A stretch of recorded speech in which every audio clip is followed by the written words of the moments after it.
bro. Sit. High five. High five, mama. Good job. Good morning, guys. Welcome back to the vlog. We are definitely still in recovery mode from Halloween. I didn't film any of the DIY projects that I was doing for our costumes because one, I didn't know kind of what I was doing, so it was kind of just me going through the motions, and I really wanted everything to kind of come together in the right way, and I was very unsure. But I stayed up all night, one night, worked on it all day, worked on it all night, and then all day, like Halloween day, to create our costume. So I'll put in a picture of what we are. Cade was an astronaut, so I turned our beach wagon into a rocket ship, basically. A rocket ship or a space shuttle? Space shuttle? Right. Yeah, I guess so. Is it a rocket and then the space shuttle is like attached to it, and then it rocket ship or space shuttle, whatever carries the astronauts. So I turned that, Romeo and I both worked on it, turned his wagon. I used a combination of like those science fair boards, you know, those trifold boards, like foam core, but the cardboard versions, because I ran to the dollar store and they didn't have any foam core. And I was like, oh no, these are gonna be so expensive somewhere else. So I ended up having to go to the craft store and I got those like science fair projects and they were like $7 or $8 a piece. The foam core was like $20 a piece. I was like, oh my goodness, I'm gonna need at least 3 of these. And I had a coupon. So I was like, okay, well, this is working out well for me. Just kept cutting and manipulating the cardboard to turn it into the rocket shape.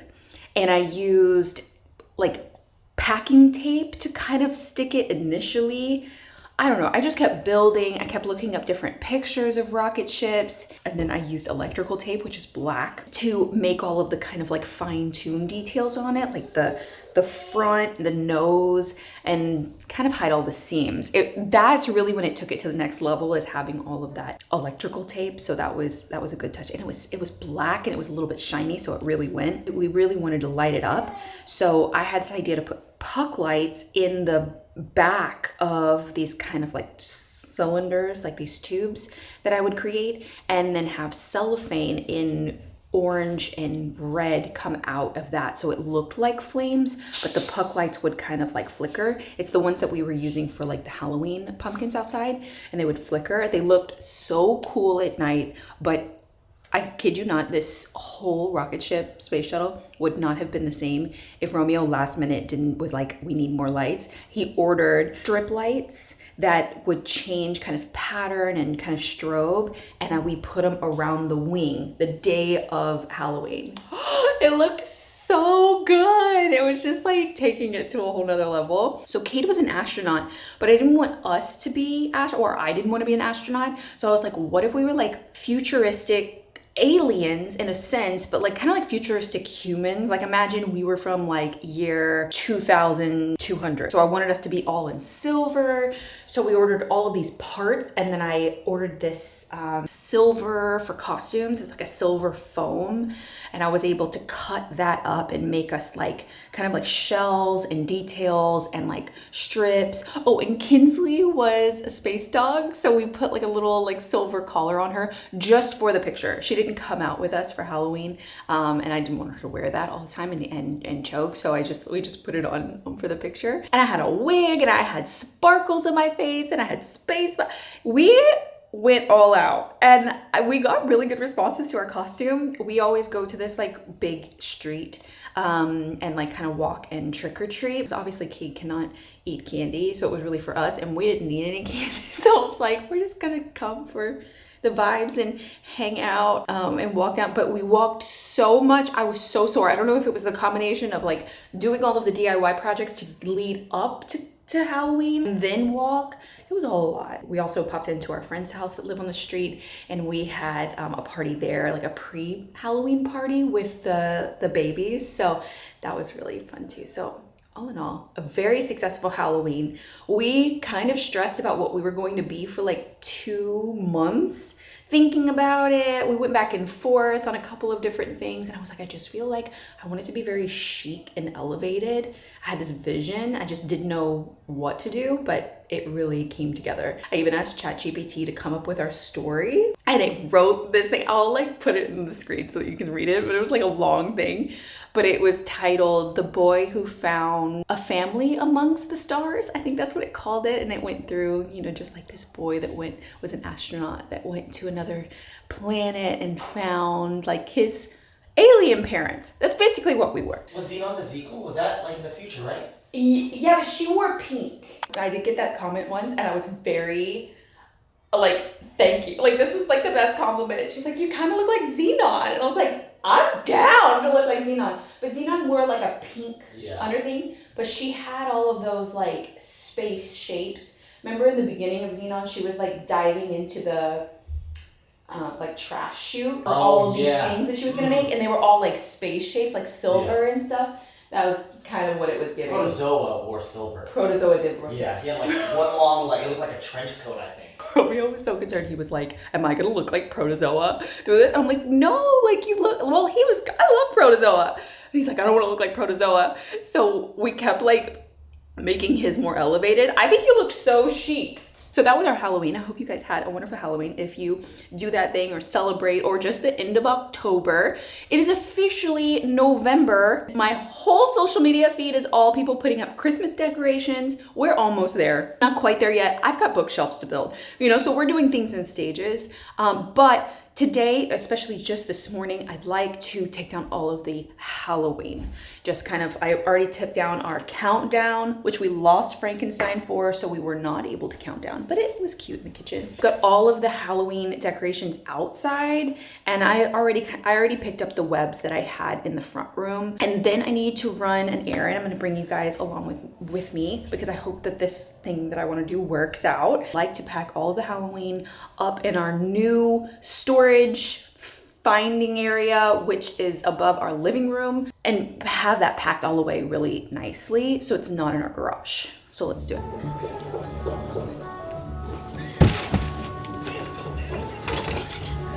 So we've decided to leave Jack out and transform him Christmas. Add a hat, add a Santa bag with like presents. A beard? Santa beard? A beard. It's all, remember it looked kind of weird in the show, like it was just like kind of hanging, like it wasn't perfect. The kids love him and are so sad that we're taking him down. They're like, oh, this is the last time we're seeing Jack. They'll love that we're leaving him up. Yeah. We're down to do it for the community. Like, let's keep the kids happy through Christmas for 2 more months. Yeah. Yeah. What about 0? No. Nah. Yeah.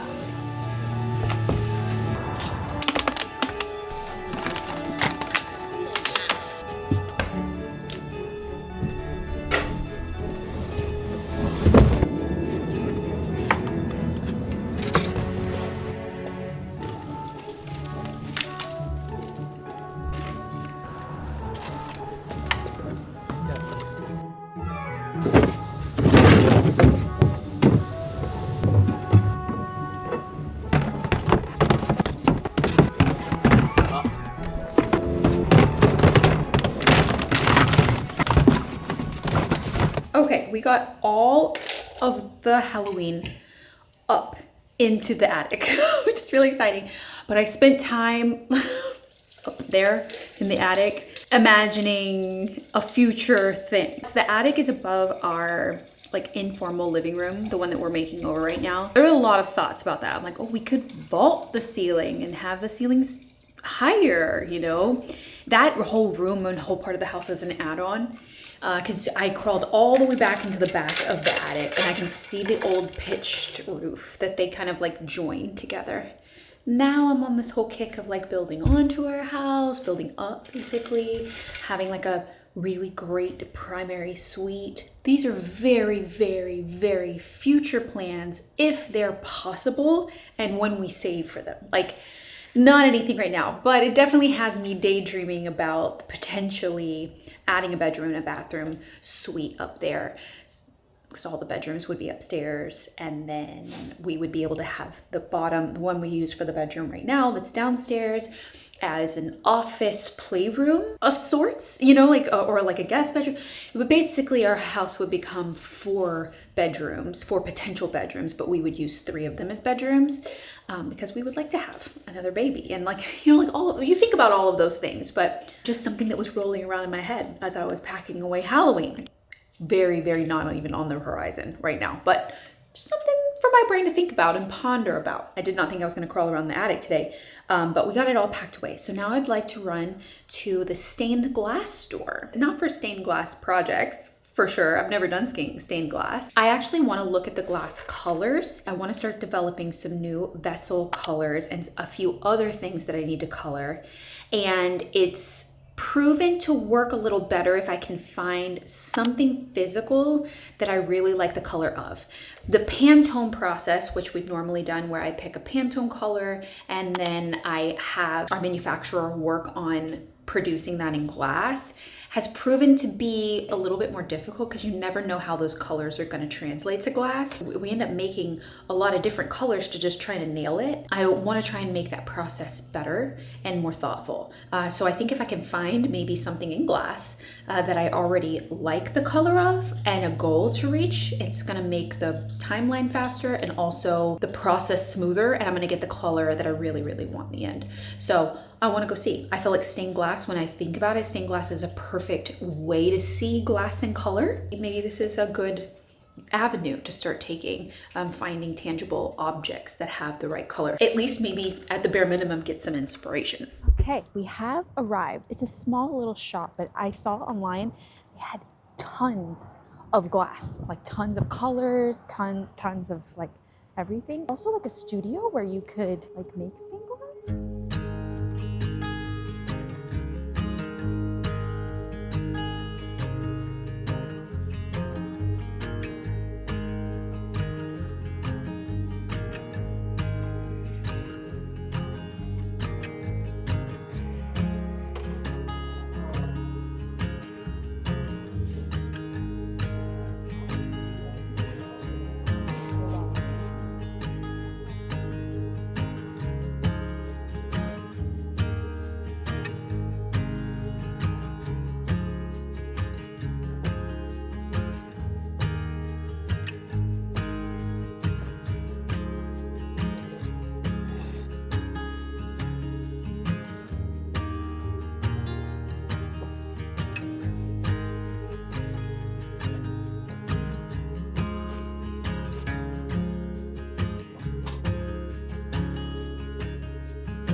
This one is so pretty. It's called root beer.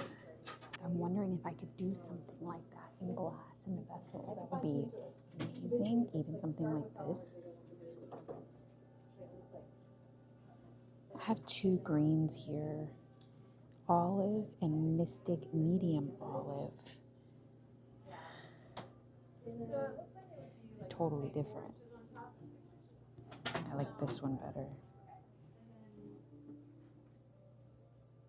Okay, so I love these like variation ones. I really want to get these because I feel like I want to see if we can do something like that. That would be really cool. I'm not sure, but you don't know until you ask. I'm loving this like dark purple plum color. I also love this champagne pink.